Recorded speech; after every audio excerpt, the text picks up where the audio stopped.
Yo, what's good? Happy Thursday. This is Terrell from Keep It 100 podcast, episode 165.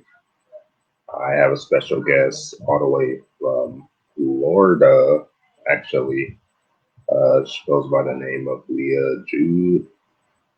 I shall be sending her a invite so she can hop on a podcast with me, discuss all of this. We will also have the video on YouTube, Facebook, and our new Twitch page. I actually have to send her an invite so she can join in. Actually, yeah. So I actually just sent her an invite. So once she joins in, she'll introduce herself and talk a little bit more about what she's been doing and future projects she has.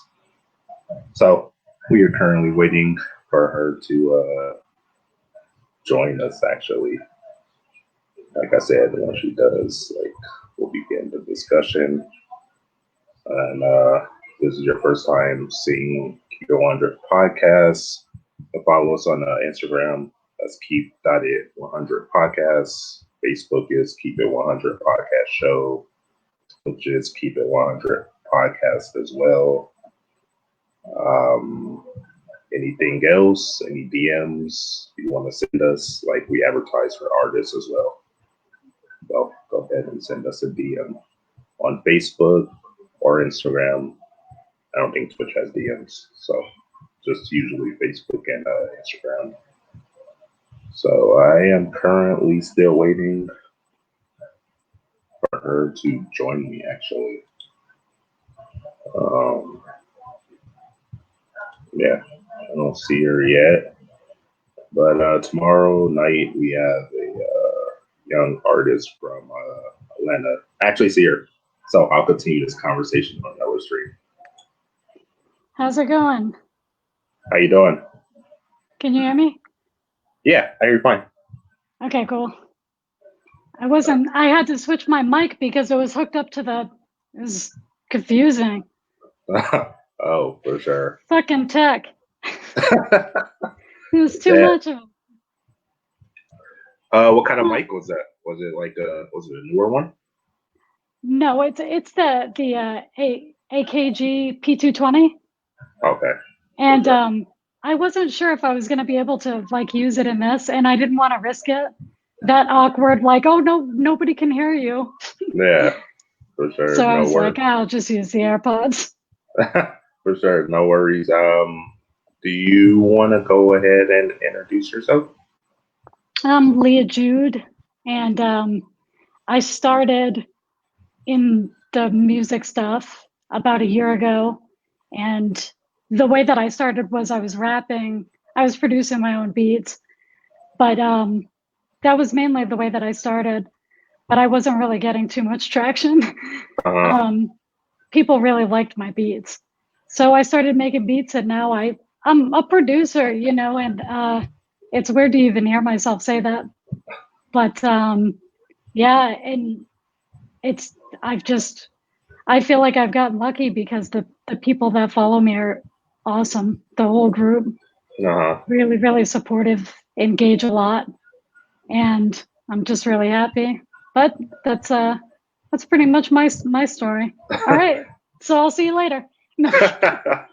For sure, that would have been almost the quickest podcast I've ever had in history. If it would have stopped at 10 minutes, it may have been the quickest one that I ever done. So, what did you say to that person to make them just be done with that interview?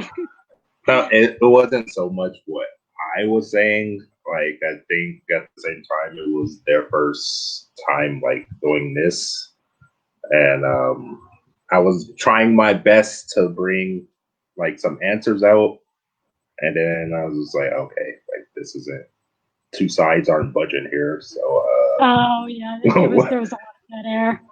Yeah, I was like, yeah, we should just probably end this at 10 minutes. Awkward ass silences. It wasn't so much the silence, I would ask the questions, and then I would get like the one word answers like, okay, cool, yeah, LOL. yeah. And I was like, yeah, we're not about to do this right now. Like, we're gonna end this and maybe we come back for a part two. It was probably Hopefully. nerves. You could tell though You know? the person was pretty nervous about it.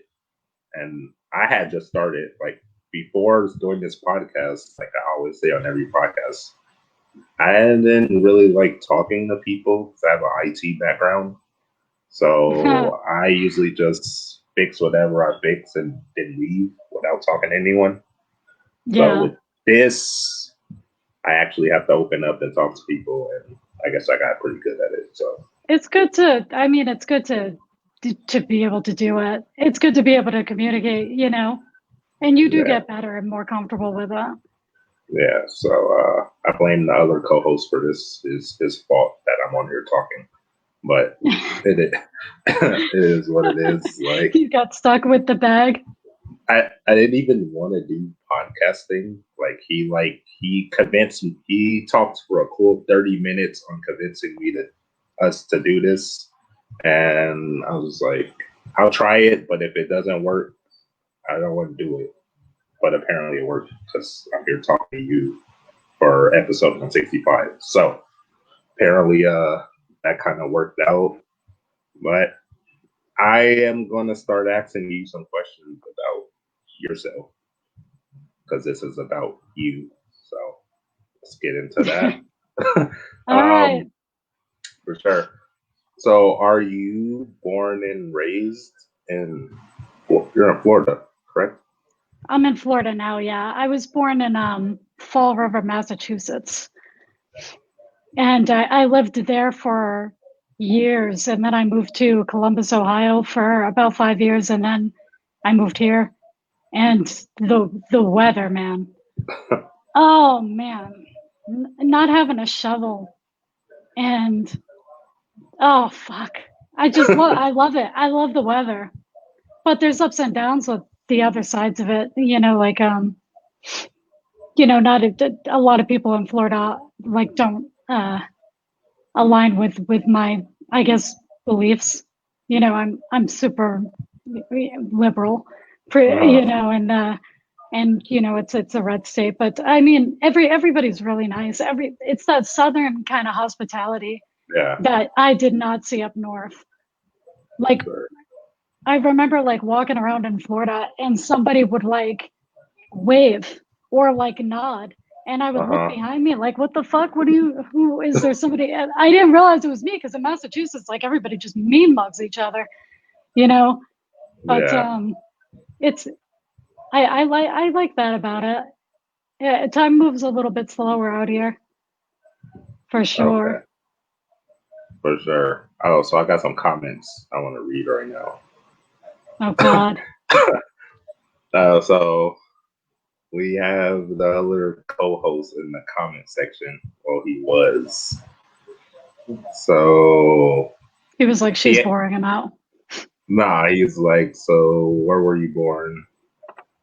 Um, what other talents do you plan on sharing? What talents do I plan on sharing? Yeah, I barely just What noticed this right now. I don't know, I can juggle. I think he missed the beginning of like when we first came on and you kind of explaining everything that you do, like far as music Yeah, and stuff. I was like, I don't know. Producing is the only, I don't know. Juggling has made me like $0.00. So like, it's not a uh, very good skill. yeah, he's like, you got jokes. Yeah, bro, she got jokes. Hella jokes. Anyways, so far as before I get to my next question, like if someone wants to find you on like social media, like where would they find you? Is it? I have something I can put up a banner right now. Let me Oh, I got see. like, it's, I have so many things. I have TikTok, You have YouTube. TikTok? I got a TikTok. Yeah, Yeah, I we just just created started one. it recently. Yeah. Huh? We just actually got one probably like 3 weeks ago. I'm barely figuring out how to use it. But Have you realized how mean people are on there? yeah, it's no filter. Oh my God. I like posted beats and they're like, seriously, dude, you're a freaking joke. I used to do this in third grade on GarageBand. I'm like, damn, man. Yeah, they don't care. They ain't They, worried about none of that. I think it's a Um, younger crowd. it is a younger crowd They're all because like 12. And I remember yeah, when I was 12, I was a horrific person too. uh, I've had some of the younger crowd message us on TikTok, will comment and like, "Yo, I'm an up and coming rapper, but I'm like 10." I'm like, bro, like, you legal to do? I know Michael Jackson did something when he was young, but you're talking about rapping, like I ain't never seen no 10-year-old rapper, bro. Like What would you rap about? yeah, Just I heard him like was he good? he was he was rapping about the hood life, and I'm like, I'm at 10. I'm not sure what you know about that, but you live in LA, so you may know a lot. Oh, wait, he probably knows a lot about that. Yeah, Damn. yeah. So TikTok, I guess what I was told to use it for, I connected with an Atlanta producer. He's in the comments sections, Mr. Jerry. Um, so basically, on TikTok, if you post like small clips, like say you're a producer, and say if you're producing, you could post small clips of your production, but send it to Instagram, Snapchat. I don't remember if I saw Facebook in there, but you could kind of just send it to your social medias, and people will start following you or liking your content or whatever it is. I think it's just another way to get traction to your brand. You know, TikTok, you get a lot. TikTok doesn't seem to have an algorithm, not the way that Instagram does. So yeah, definitely. everything on TikTok gets mad views. Well, actually, I get more views on Instagram, but TikTok, it just seems faster or something. But then on TikTok, like once your content's old, it's old. It's like it just, whereas on Instagram, like sometimes the algorithm will pick up something old and repush it. I've noticed. Yeah, So it's weird. for sure. Okay, question from the comments from Jerry, Atlanta producer. What is your background in music? I didn't really have much of one. I I always had sort of a proclivity for being like I remember when I was a kid, I would like listen to the radio, but I listened to it weird and I didn't realize that it was a weird way to listen to music until much later. But I would think like, oh, they should have used a harder drum. Or oh, Uh, if they would have put like a violin in there. So I was able to pick up instruments relatively quickly too. So when I was like 17, 18, 19, something like that, I bought a MacBook and I had never seen a DAW. I never knew that they existed. And I saw GarageBand and I just started playing around with it and I was using my keyboard, like my computer keyboard to like play the mhm. keys and I was making some shit with it. And I was like, this is pretty freaking good. And I was uploading it to MySpace because Back in it was MySpace back days. then. Yeah, and Yeah. I would upload the stuff to MySpace, and everybody else was like, considering how you're doing this, like with a computer keyboard, it's Dr. Dre, but this ain't that. And then it went from there. I just kept making more and more music, but I stopped releasing it for years. Like I didn't even tell people I was doing it for years because I knew that they would start to pick it apart if I did. And then Mhm. I was like, I just don't care anymore. I know that by putting myself out there, the way that I have, I was opening myself up to criticism and like comments and just perverts and mean people and all that shit. And it's fine. I'm grown up. For I have sure. thick skin. So but yeah, it's been surreal seeing because I never paid anybody to promote my pages. I never did anything like that. Everybody came naturally. Yeah. And so I know I'm doing something right. And not only did everybody come naturally, but like I attracted the coolest freaking people. Like there's no assholes on my page, and it's really cool when you get the right group.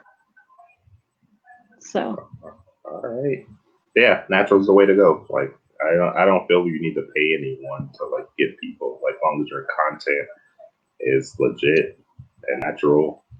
I always say put out more and more content.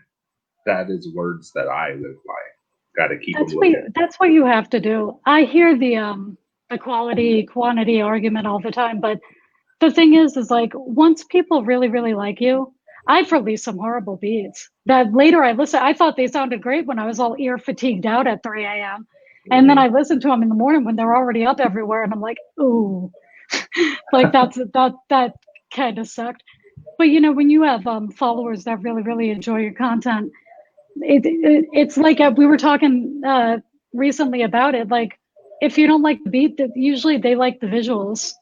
Yeah. Like, and I've had people comment like, "Oh, I ain't into your beats, but your page is so pretty," and like, they start to get attached to you. So it's cool. It's a whole different way of communication. It's weird. All right. Sounds good. If you don't mind, I have some more comments to read to you. Are they like, wow, she's so beautiful and she's so talented, and how did you get her on? One of these comments is along the lines: dark hair, tattoos, she got great vibe. We need to do a listening session with her. Yeah, obviously. But yeah, that's one of the comments. Let me see the other one. I'm actually glad I can't see them. Sometimes I get things in my inbox and I kind of wince because it looks like as soon as it starts with like no offense or like in my opinion, I'm like, ooh, this is gonna be so bad. Sure. All right, next one. As you remember, we were talking about content and TikTok. Yes, more people get the ability to at least see your content. For sure. Thank you for that. Next comment is how you grow. Next comment, you have a great vibe. Your tribe will find you. So apparently, there's going to be a tribe that finds you soon. So be on the lookout. Be on the lookout for that one. I'll keep an eye out. Yeah, for sure. All right. My next question I have is kind of a ritual we have on this podcast, but if you don't mind answering it, it's cool. But I'm just gonna put it out there. So we usually ask people what are their top 5 artists, past, current, and present. Past, current, and present? Yeah. Oh, so top 5 in each category? Not, whatever your category is. Oh, okay. That's like 15 freaking artists. Yeah, we usually rock with hip hop artists, but we rock with everyone. If you follow our page, we have like DJ watch parties. We have Tulum, Mexico, Shanghai. We kind of just rock with everybody. So whatever you guys have like a cool thing going on. Whatever. It's weird too because you were getting pushed to me. That's why I thought I was following you already because you kept showing up on all of my social medias. And then you were like, when I was like, oh, I think I'm already following you. And then I'm like, oh, I'm not. You just kept showing up. But my top 5, my number 1 is always going to be. What? Hold on. Before you go, you don't have to go number 1 because we don't want to put added pressure on people. So whatever the 5 is, no particular order. Whatever the 5? Yeah. Tracy Chapman. Okay. I love her. I don't think I haven't heard anything from her for a while. DMX. Oh, okay. I wasn't expecting you to say that. Love the beats. Love that hard voice. Obviously Ice Cube, Eminem, them lyrics, and Chameleonaire. I haven't heard that out of 165 episodes. No one has put DMX or Chameleonaire in their top 5. So this is the first time. I don't disagree with it because everyone likes what they like. I even got questioned on my top 5 on another podcast I went on. They flipped my own question on me, but it was all. But yeah, carry on. Oh, I think that was my 5. I Okay. like them all for different reasons. You know, like Eminem, I like him completely because of his lyrics. Like because Eminem's not the guy, you're not gonna like throw a party and blare Eminem at your party to like dance to. He's not really that type of genre, but you know, the things that he can do with words, with the multi-syllable rhyming and things like that, I love that. Like, and Yeah. I've always rapped like that. Like if I always rhyme the first word, rhyme the last 4, and I've always tried to challenge myself because in my opinion, my raps make more sense than Eminem's do. Like sometimes, because he'll release some shit where you're like, and sometimes he's dead on, and sometimes like you could tell he didn't give a shit. He's like, well, I need like 2 more songs for this album. Like you know, bibbidi like the shit will just be like nonsense. But it still rhymes though, and you're like, It okay. still rhymes and it still sounds really good on the track. And honestly, you don't have to always be like with this deep shit. Like I'm not saying that, um but I personally I like my stuff to always make perfect sense while still rhyming because when you're new and when you look like me who does not look the part at all, you kind of have to come in and prove yourself, prove that you can do it, that you have something. Like I couldn't come in and like start like walk of like something slower like Drake or something because then it's like, you know, I felt like I had to prove myself, so I came in with just like these ridiculous rhymes immediately. And yeah, I love people that rap like that. Chameleonaire, I just love his content, his messages. Like he's always got a message to all of his music. DMX is just always so pissed off that like That's why I love that I dude, mean bro. Like that motherfucker is pissed. It's so funny because me and my cousins, I remember like we were kids and the parental advisory sticker had just like showed up, kind of, you know, and like nobody, I don't feel like anybody really paid attention to it. And we got the DMX CD, and then there was X. It was yeah, the same. It was no around the album. same time that the Chronic released. Yep. And you know, that was a really good time in music. And yeah, and I remember like me and my cousins like put in the CD and like it starts like, you think this is a fucking game? Like and he's like going off and we're like, like this guy's so mad. And I fell in love with him. Yeah, I kind of saw where it started when I first started listening to him. I was like, okay, this dude's gonna be a vibe, bro. Like he's one of my favorite artists, though. For Oh sure. God, he's got something so unique. And he wasn't the first rapper to come in yelling like that or to come in. He was the scariest sounding one for sure. Like his freaking voice, it was so raspy Yeah, and just for sure. aggressive. Okay, I'm gonna kind of go off of a on question for you, actually. So recently we did a cast with Smoke and Reggie's podcast out in New York. And the discussion was top diss tracks ever.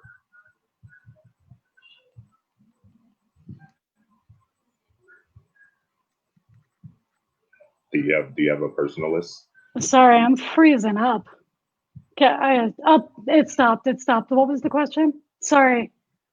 Oh yeah. So I went on a podcast recently on Smoke and Reggie's podcast. They're out in New York, and we discussed the top diss tracks ever. Oh, the top diss Like, tracks? do you listen to? Yeah, Well, obviously. Do you we want like were my kind of top different. diss tracks? Do you have a list? Oh, hell yeah! Like, hit 'em up. Tupac obviously was like Okay, 1 through probably 5. You have. You have to do 1 through 5 on this one. Sorry. 1 through like 5. 1 through 5. I think. And I'll give you Hit 'em mine. up with that because that one was really intense. I liked both Rap Devil and Kill Shot. I thought that they were both good, even though like there's a chance that that whole beef was kind of constructed, since they're both under the same like label. I think they were still good diss tracks, and I like both of them. Man, oh man, they're all coming from Eminem, but the warning to Mariah He Carey. has a bunch of diss tracks, yeah. He made a lot of them, and then man, he had one other one that was really good. So I guess like 3 of my freaking 5 are Eminem. But that's all that guy does is like sit in his house like all sober and shit, just dissing people. Yeah. I mean, he's got time. For sure. But yeah, I don't think that any diss track is ever gonna top like Hit 'Em Up though. No way. I may have to come on with a little disagreement real quick. What do you think? Like, to me, I think Hit 'Em Up and No Vaseline are 1 and 2. I got Hit 'Em Up number 1. But depending on who you talk to, they can alternate between 1 and 2. Because that No Vaseline track, the way he dissected every member and just like went at them, like that kind of just killed that group. Like that's my opinion, and from the people I talked to that was around at that time, that's pretty much what ended it. It's kind of what ended it. That's not the only time it happened either. Like other rappers have completely fucked their career with diss track. I mean, T.I. almost did. Yeah. Well, T.I. almost died. Break it down. Okay, so I got some comments right now. Who Shot You by Biggie, top diss. But he never said it was a diss, though. Yeah, he kept denying it was like a diss. But to me, the way I listen to it, I'm like, yeah, he's talking about him. You're talking about Who Shot You, bro. Like, real people know what it is. He was trying to be pragmatic, I think. But I still never really considered it to be, it was good. But I guess technically it is. Yeah, so there's that. That would go into my top 5. I would knock Mariah's Warning out. Okay. Because that's not one that I ever think about. Did you ever get a chance to finish your top 5? So I believe. Okay. Because I know most of it's Eminem, but I'm not going to disagree with because Eminem is crazy on the mic when it comes to dissing.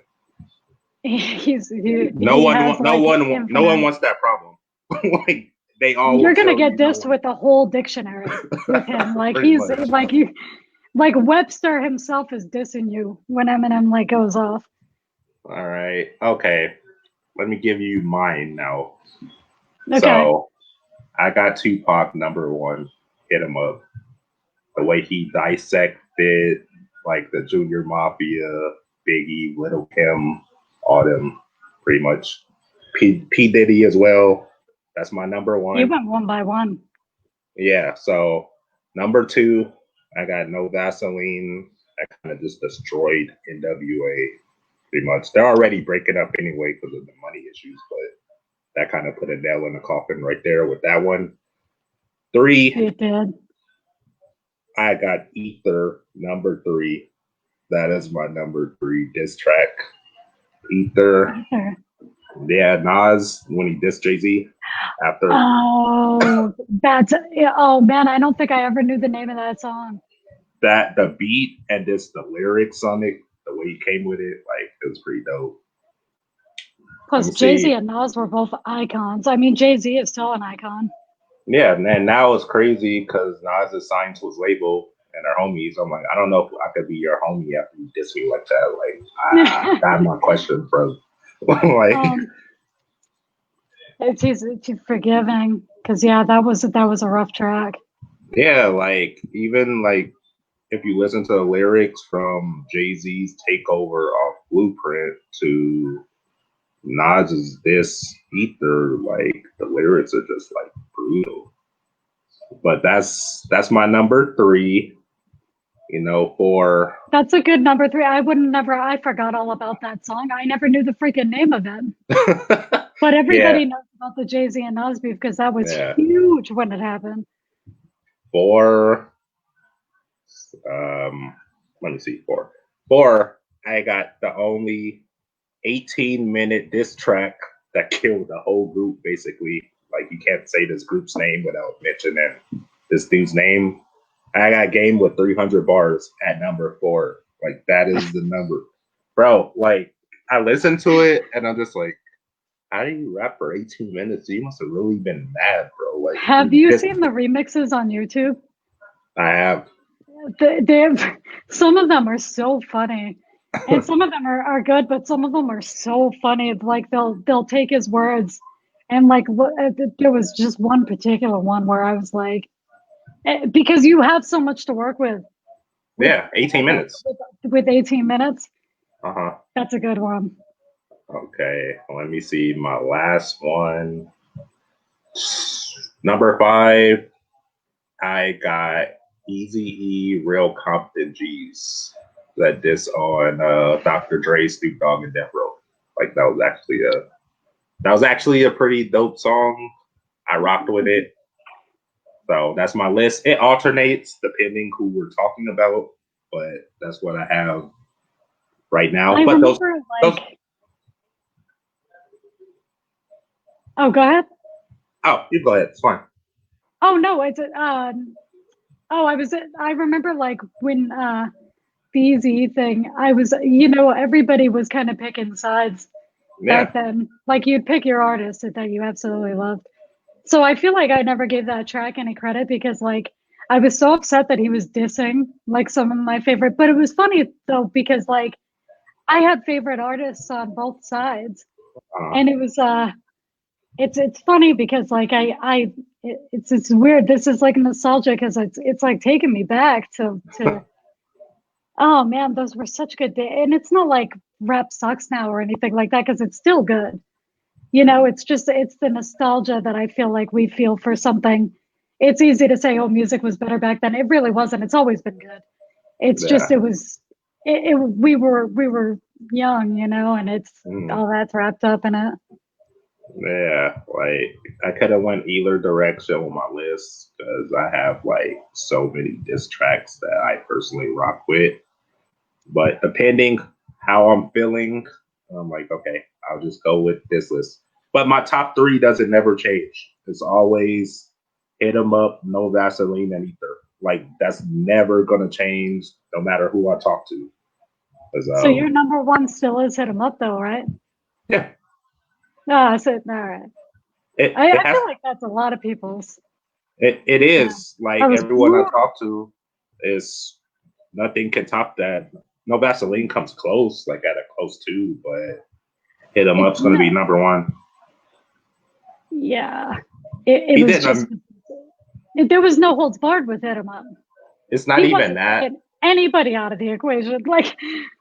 Yeah, it's not even that. He did a music video. There's a music video. The visuals were there. Like, it's true. It was then you saw like Rap Devil where he's just walking around eating his cereal or whatever. But the Hit 'em Up was a different video than MGK walking around with a shovel. Not even that. Like nowadays, you can't do it how you used to do it. I remember. You can. You remember that diss to Easy E by Dr. Dre and Snoop. Right after the Chronic came out, they had the guns and the straps and all that at the picnics. Like nowadays, you can't do that. Somebody will say something to you.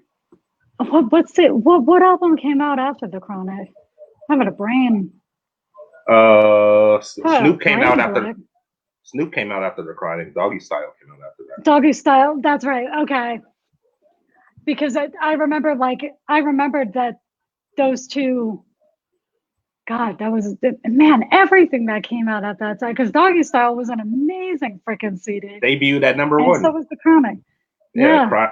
Chronic sold what, like 5.8 million copies, something like that. And that was basically just like an introduction. They were introducing like all the Death Row people, like Snoop, Daz, Corrupt, Rage, DOC was on there. Like pretty much an introduction album. Then they came out I with think their the albums after Chronic that. sold more than Doggy Style, though, didn't it? Yeah, it did. Because I don't think anybody beat the record until Eminem came out with, I think, the Slim Shady LP. Yeah, was that's what true. Finally took it. Yeah. Oh man, those are the Yeah. days.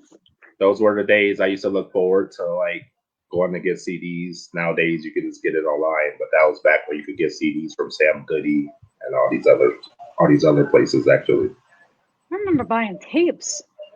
Like yeah. my fucking tape. Do you remember like you'd be like walking outside or whatever, and you'd see the tape out of the tapes like in the road, like, and it would just be all over the place and shit, like those little things, and you would see that all the time, and then you started seeing like the cracked CDs in the road, and I was always like, who's throwing their shit out the window all the time, like.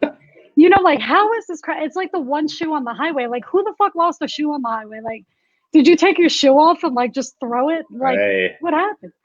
Was somebody thrown off of the bridge? Like, what? What's with the shoe? What was with the cassette? What was with the CD? Yeah, I had my questions during that time. I was like, why is this here? Like, I don't understand what's going on right now. I'm like I'm really puzzled and confused about that. But yeah, so my next question I have, like, is there any producers or artists you eventually like want to work with? Oh, do you mean like not famous or like famous? It could be famous or not famous. Like, because I would love to work with Dr. Dre. Of course, like, you're gonna have an instant classic.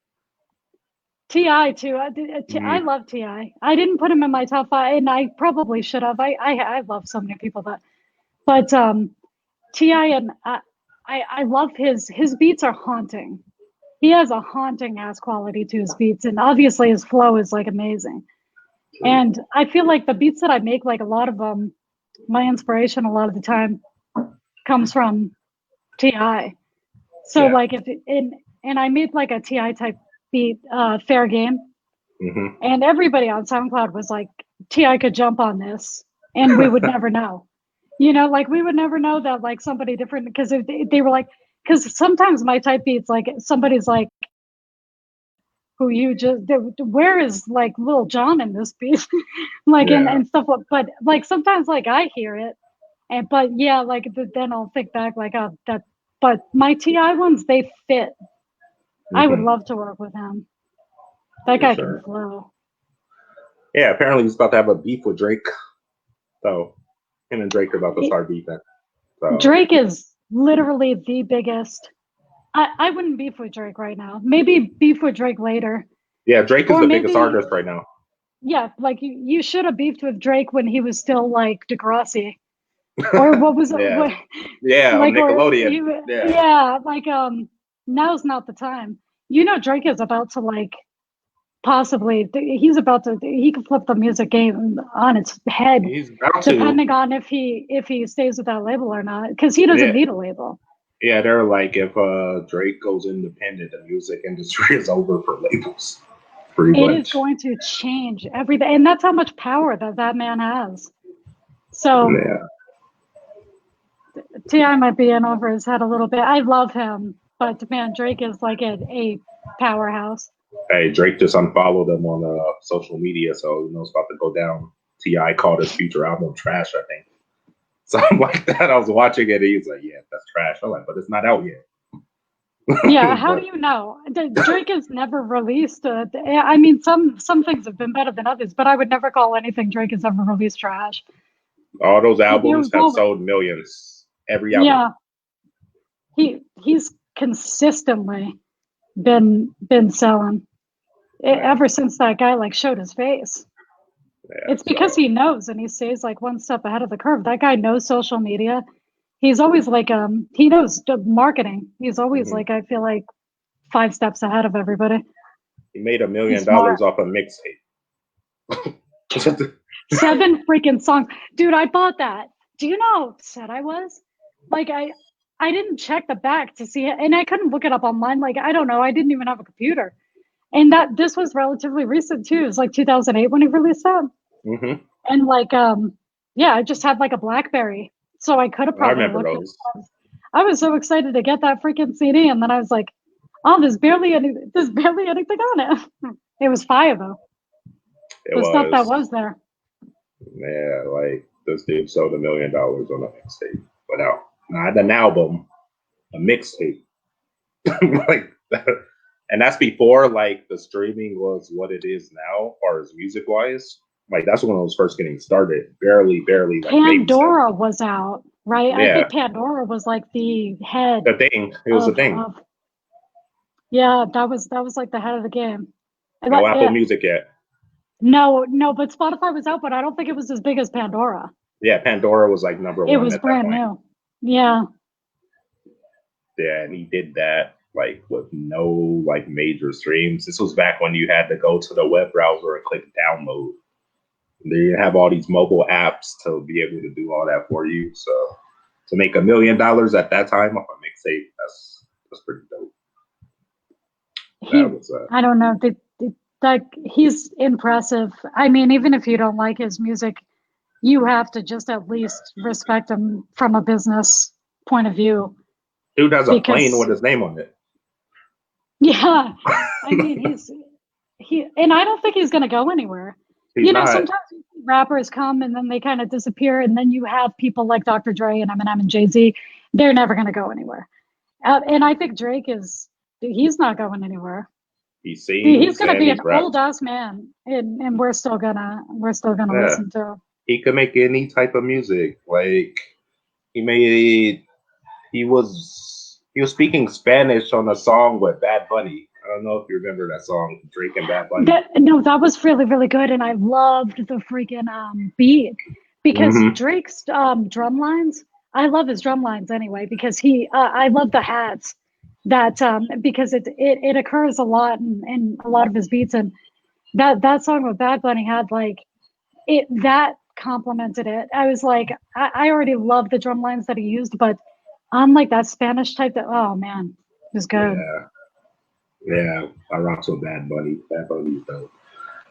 But yeah, when I first heard it, and I was like, "Yo, is there a music video to this?" And then when I saw the music video, that's kind of when I just lost my mind for a second. Like I kind of lost my mind for like 10 minutes because I was like, "Yo, this dude's like rapping Spanish on this." I've never seen another rapper do this. Like a rapper do it, and I think he's the No, first. well, Cardi B did it on Taki Taki, didn't she? She Yeah, did like she mixed it. yeah, but she you would look at her and be like, okay, she speaks Spanish, but Drake is like That's true. from That's true. You're Drake is right. from Canada, and Yeah, he doesn't. I forget that Cardi B is. I'm not sure exactly where she's from. I think she's So, from New York or something. I don't know the country though, I but was wondering her nationality. She definitely, yeah, she does speak Spanish though. yeah, Drake, you would be able to look at him and be like, okay, I don't think he speaks this. But when he did it on the song, I was like, okay, bro, like I've never seen another like big rapper do that. Get on a song and No, it.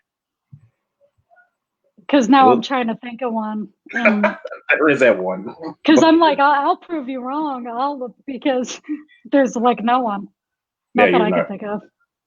Like I looked, like when the song first came out, I was like, has anyone else done this? And then I wasn't able to find anyone else that did it, so he did it. And Well, Bieber's not a rapper. He's like a white guy from Canada, and he did it on Despacito. yeah, but it's But not a he's rapper. no, he's not rapping it. He was just melodically kind of singing it. Yeah, but Drake didn't pretty much do anything. Dude could sing, could rap. Apparently, he speaks Spanish on tracks. So I'm pretty sure he's starting to produce now. I So feel like he could heavy breathe.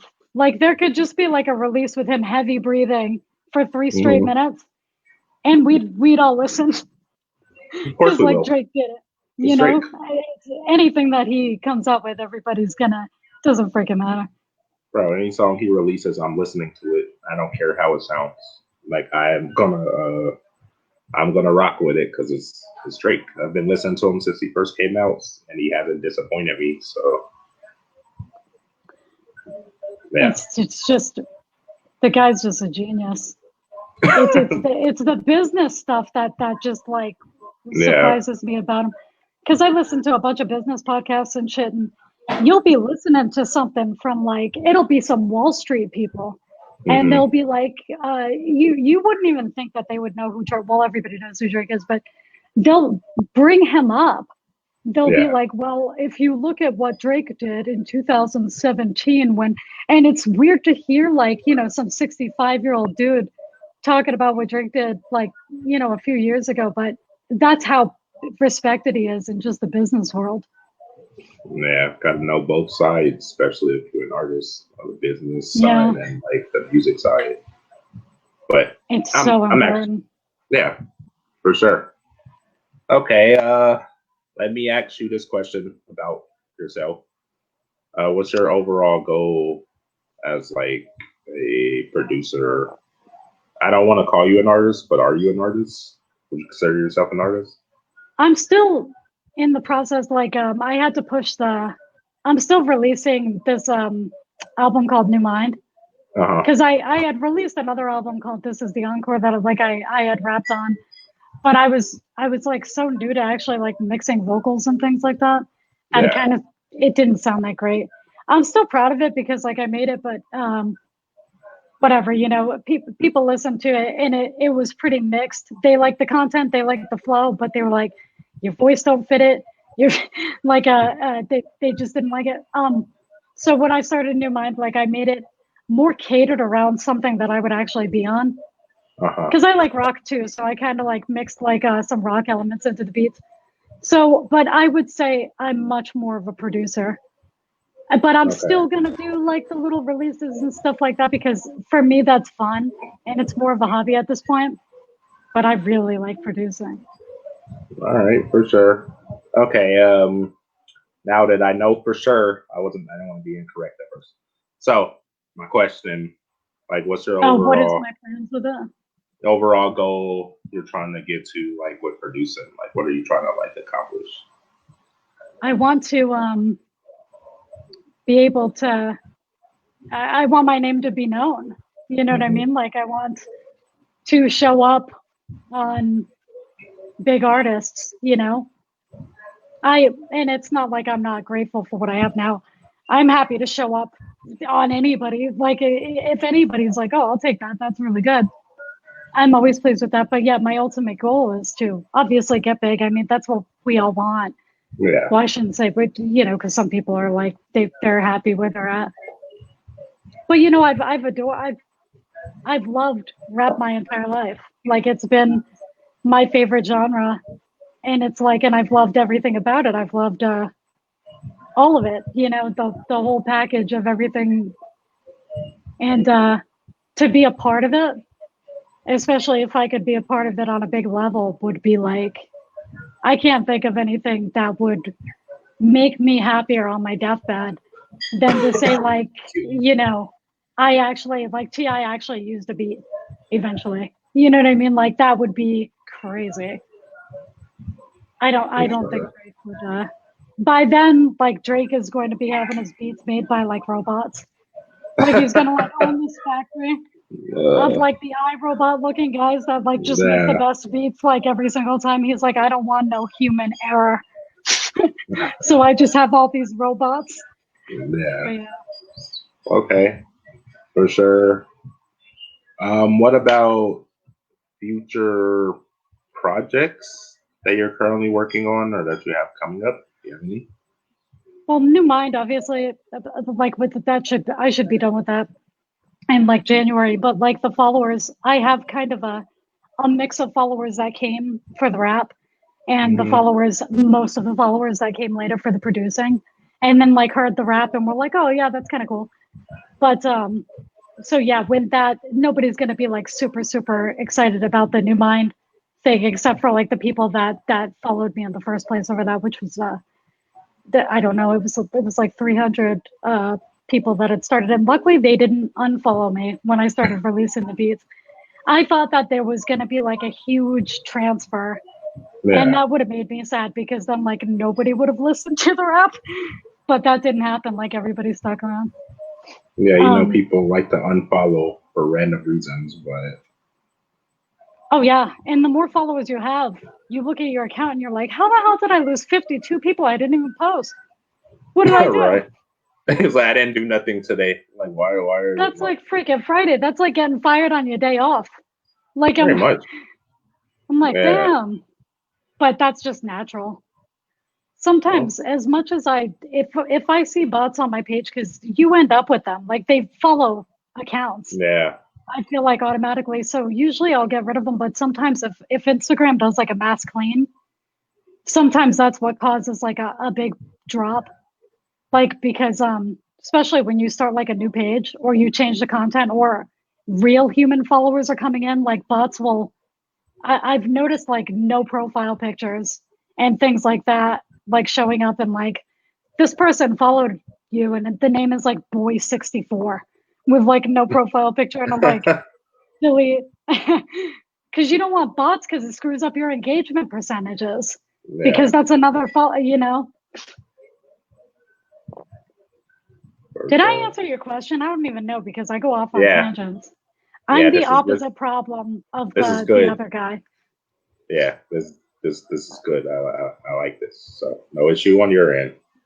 So go off as much as you need to. But I'm talkative. Yeah, because before we started doing podcasts this way, we were doing Instagram lives, and they would Instagram live cut you off at 60 minutes. But we were like, no, we will not stand for this by you, Instagram. Like we are gonna find a way to talk to people for as long as we want to, or as long as they want to.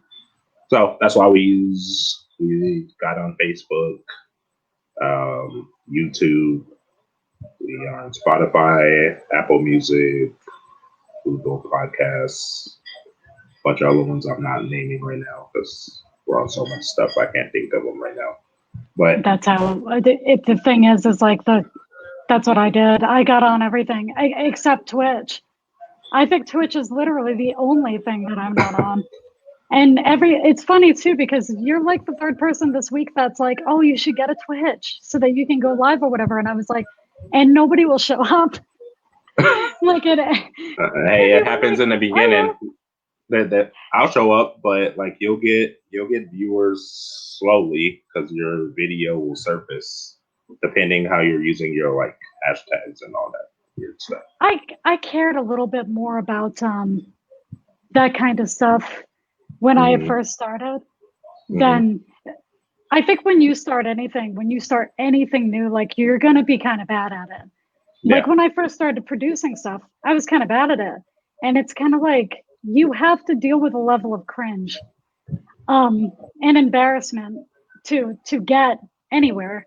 You know, and I feel like a lot of people don't start because they are fearing that well, if I go live, like nobody will be there. If I post this, nobody will like it. If I do this, it's kind of like you have to like talk to your future self in 10 years. You know what I mean? Like and tell yourself why you didn't do this because you couldn't deal with like a little bit of cringe. It's a learning process. I just never started. Yeah, like I'm so used to embarrassing the shit out of myself that like, you know, it's liberating when you stop caring about the likes and you stop caring about those vanity metrics. Like it feels good. Hey, just put out natural content. Like if it's meant to be, like the people follow, they'll connect with you. Like I look at it is what it is. I'm just gonna put out my content. If they rock with me, they do. If they don't, they don't. Like I'm nothing to really stress out over. Pretty much. Not everybody's gonna like you, and not every post is seen. Sometimes, like I have reels that I put out that they'll be at like, at my follower count that I'm at now, 20 views is very low. But sometimes like that'll happen just because either I released at a weird time or the followers weren't there or the algorithm didn't show it to them. Yeah. And then other times I'll get 1,000 views in under an hour. So just varies. Yeah, it takes time for people that have pages to like understand like how the overall process of everything works. Like from the time you post it, when you post it, like what type of content it is. Like it's a lot that factors into who's viewing the content and who's not viewing your content. So I always look at the analytics. I try uh, to release when most, but I never end up doing it. I'm always late. I'm always so late. yeah, for I sure. live on like a third shift schedule. You do too, huh? No, you're in California. Mm. Because I'll be talking to you like it'll be like 8 a.m. here and I still haven't slept and you'll still be answering, but I forget like you're in California. So I talk to everyone all times of the night. Like if people are DMing me to come on, and they're like, "Yo, is it too late?" I'm like, "Bro, as long as my phone is in like reach, I'm gonna answer you. Like, don't even worry about it. Like, you don't got to worry about me snubbing anyone. Like, I talk to everyone that messages me. So, just want to get that out there as man, well. I don't I put that shit on do not disturb. But luckily I only sleep like 4 hours. Like Yeah, that's pretty much all I do. So they're only unable to reach me for 4 hours. They'll be okay. It's yeah, not like I'm a heart surgeon. yeah, yeah. It's not like it's like you're away for like 8 hours. They'll get a Yeah, reasonable it's not like a response. super long time. I have missed important messages though, because of course it's Murphy's Law. Mm-hmm. The second you put it on Do Not Disturb, like someone, that you should have gotten back to, Yeah, but I'm starting to deal with, or not starting to, because it started pretty earlier. I think because I'm a woman. Like if I was a male producer, I don't think that the message box would look the way that it looks. Like, but it started relatively early on, but now it's to a level where it's so hard for me to like see every single. Sometimes I just genuinely don't see them. Like the things get buried, or uh-huh. like sometimes you'll accidentally click one and it'll mark as read, but like you didn't actually read it, and like things like that, and I'll get like question marks and like, hey, why, hey, like and it's really hard to keep up with the number.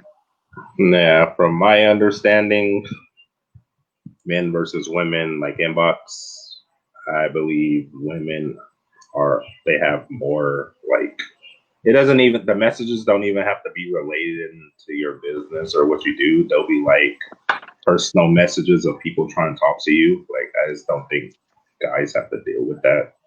Like I think I with get women. tons of those, but and some I'll block a dude that's just I've received enough dick pics to probably like impregnate a continent. So like those guys I don't fuck with, but I feel like a lot of times like they just want to talk to you, and Yeah. I end up becoming friends with them. So even if they messaged me under this like under these under these ideas that they were like, oh, she's cute, gonna, then they start talking to me and they realize like I am one of the bros, and then Yeah. like we kind of become friends after that, and that kind of stops, which is awesome. Like I have like a really, it's been all guys that have helped me with Mm-hmm. DAWs, guys that have helped me EQ better. It's all dudes because that's producers. Yeah. So pretty much 99% of the people that I interact with, and rap, it's all guys who buy the beats. So it's everybody's been guys. So it's been fun, because you don't really need a filter with them. For sure. I could say things that pop into my head and they really don't give a shit. They don't get offended. So Yeah. it's been fun. Okay. Sounds good. Um, Let me ask you this question, pandemic question. Like, has the pandemic affected you positive, negative, or both? Like, far as like producing and like networking with people, because everyone has a podcast now, apparently. So, They have a lot of popped up. To from kind of the rapper producer, that the artist side, I released this as the encore when like the pandemic first started, and that helped because Hmm. everybody was like quarantined, so they were all listening.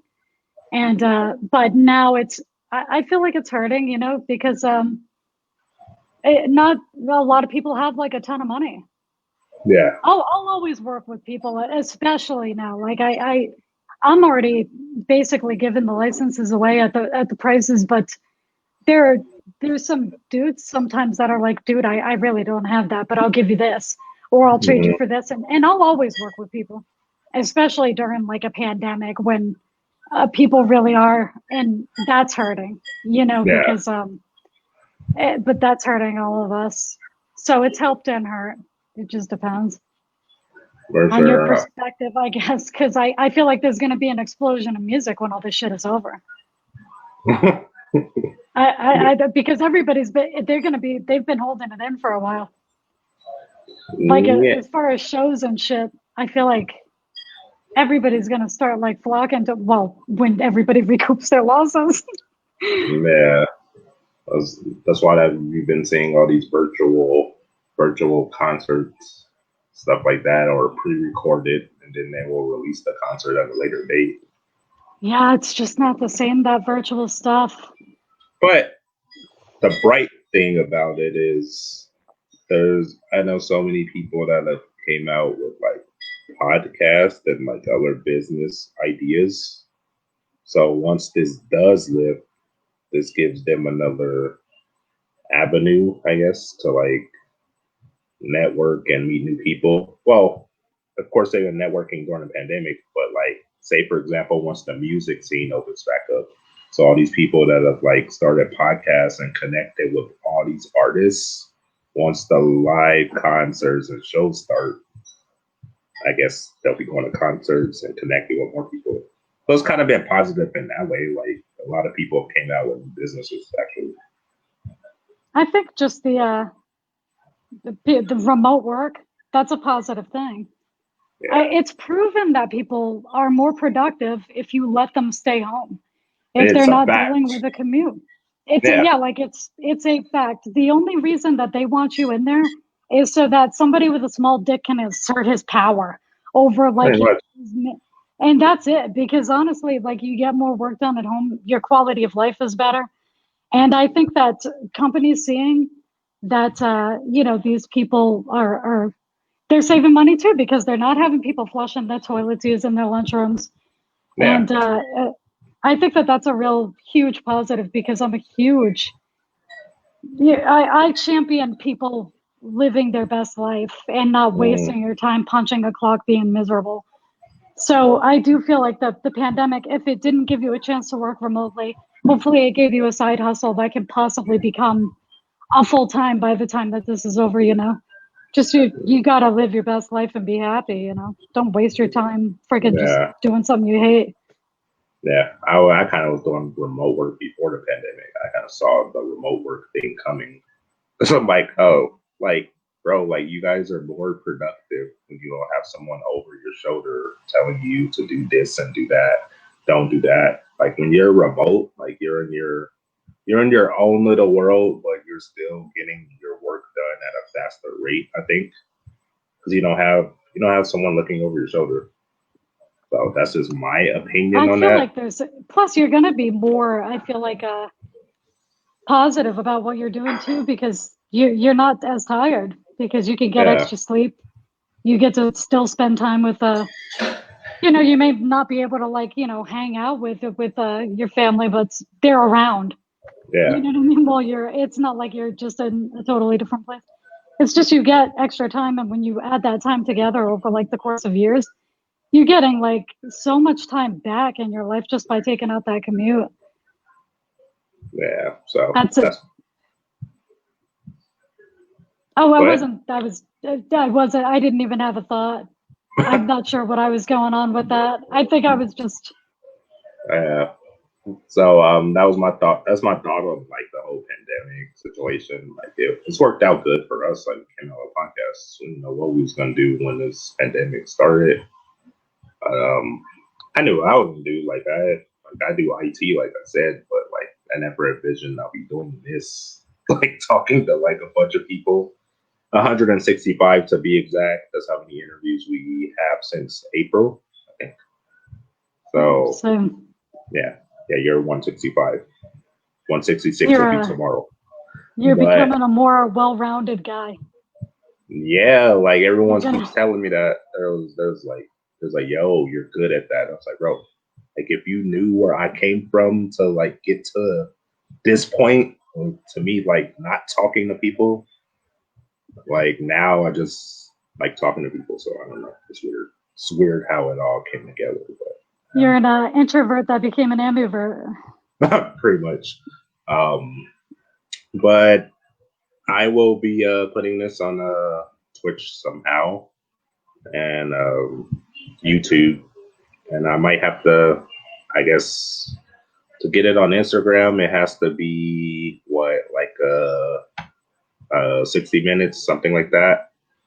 So I may have to trim it a little bit just to get it there. So I want to get it on all platforms, of course. And also Spotify and like Apple Music. I just don't want to name all the platforms we're part of because that's a lot of work.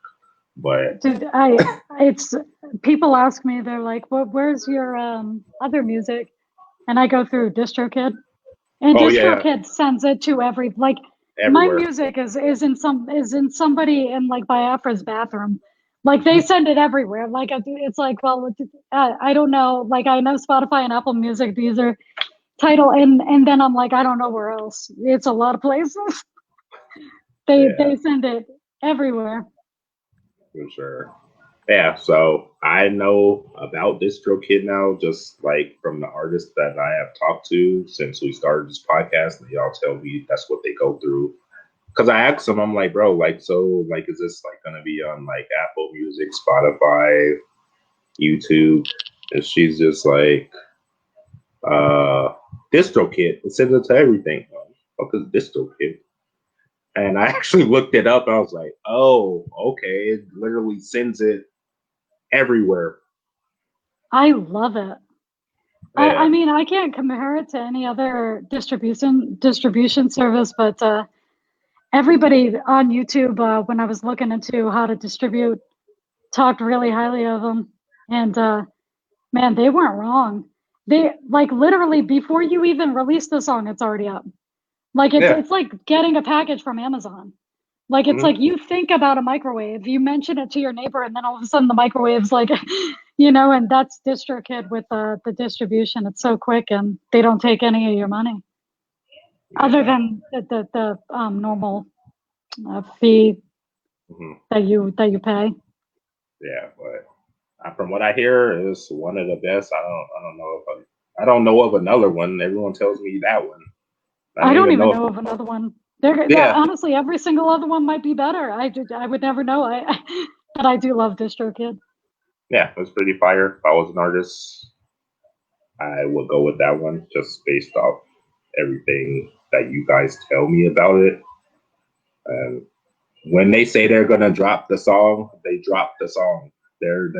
It's gonna come out. So it's awesome. You can like choose, you can like drop it right then and they'll get it out so fast. And then, or like you could pick a date and they'll let you pick it down to the time and the time zones and just everything. And it's really cool. It's really useful. Yeah. So that's good for you guys. I don't know of another unless you're talking about a record label, then yeah, of course. But like if you're talking about like something like DistroKid, I don't know anything else. So that is going to be number one on my list until someone tells me about something else that's out that works a little better. So yeah, that's where I'm at with that one. But I look forward to the project though. Like when you have it coming out, like once it comes out. I'm shooting for January. I've been trying to do a beat a day. Yeah. I didn't do one yesterday. I tried for like 5 hours. I couldn't come up with anything. Sometimes that happens. And I was so frustrated. I just went to bed. I was like, fuck this shit. I'm going to sleep. Like turned my phone off. I was like, I hate this. Like those days when you're so blocked and you're like, what did I freaking go stupid? Like all of a sudden, like I don't know how to.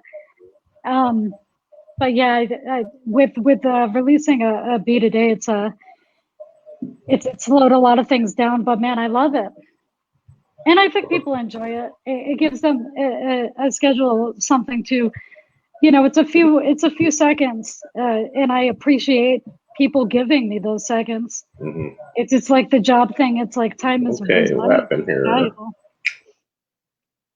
Well, you got a comment?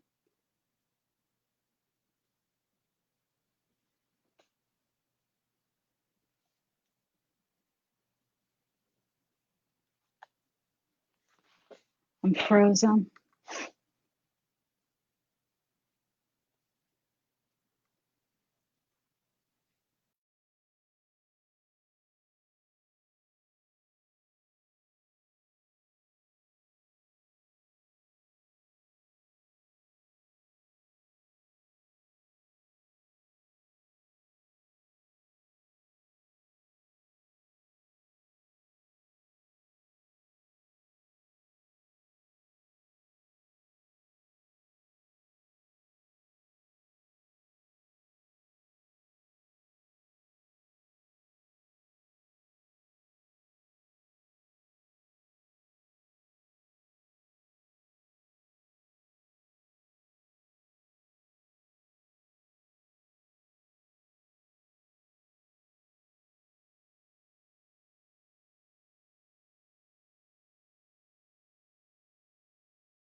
Yo, so apparently there was a connection issue, but I'm gonna end it right here. Thank you for joining Keep It 100 podcast. I had Leah, Jude from Florida, producer, and apparently something froze up. So I'm just gonna end it right here. Hope you guys enjoy the rest of your day. Thank you again for supporting Keep It 100 podcast. Have a good one.